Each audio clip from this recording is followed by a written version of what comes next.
রং ধরা যৌবন জং ধরে শেষ, ঠিক কি না?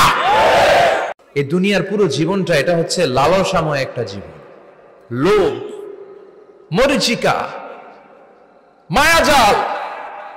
এই মায়াজালে আমরা আটকে আছি, ফলে মৃত্যুর কথা আমরা ভুলে গিয়েছি।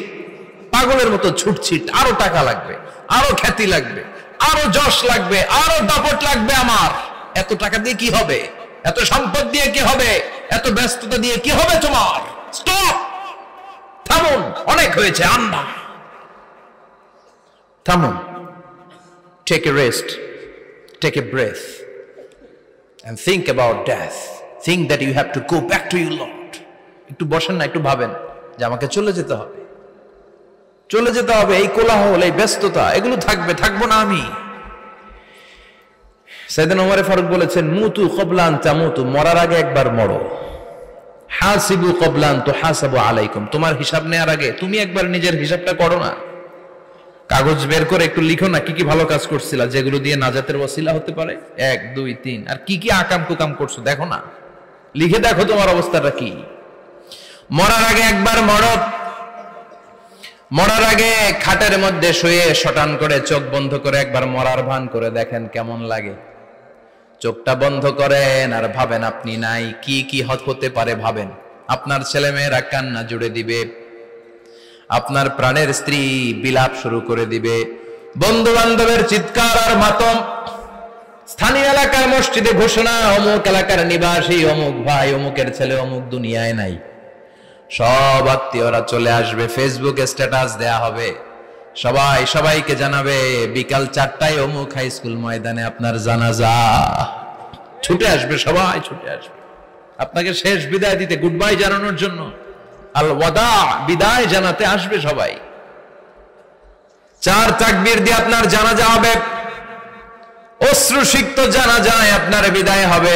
কাঠের খাটিয়ার মধ্যে করে কাঁধে তুলে আপনারে কবরে নেওয়া হবে। আগে থেকে খুঁড়ে রাখা কবরটার মধ্যে আপনারে বিছিয়ে দেয়া হবে। বাঁশের কচি দিয়ে তার উপরে মাটির চাপা দিয়ে সব চলে যাবে। ভাবেন না একবার চোখ বন্ধ করে, this is the circle of life, this is the nature of life. এটা সবার হবে, আমার হবে, আপনার হবে। এত মায়া, এত ভালোবাসা কই যাবে? কেউ থাকবে না, সবাই আপনার অন্ধকার কবরে রেখে দিয়ে চলে আসবে। উপরে বাঁশের কঞ্চি, তার উপরে মাটির চাপা, অন্ধকার আর অন্ধকার। এই অন্ধকার যেন শেষ হতে চায় না, শুধুই অন্ধকার, ঠিক কিনা? এজন্য আমাদের চলে যেতে হবে। দাদা গেল, চাচা গেল, মামা গেল, আমাদেরকেও যেতে হবে, জোরে কোন ঠিক কিনা? একদিন মাটির ভেতরে হবে ঘরে মন আমার, কেন বন্ধ দালান ঘর, প্রাণ পাখি উড়ে যাবে পিঞ্জর ছেড়ে।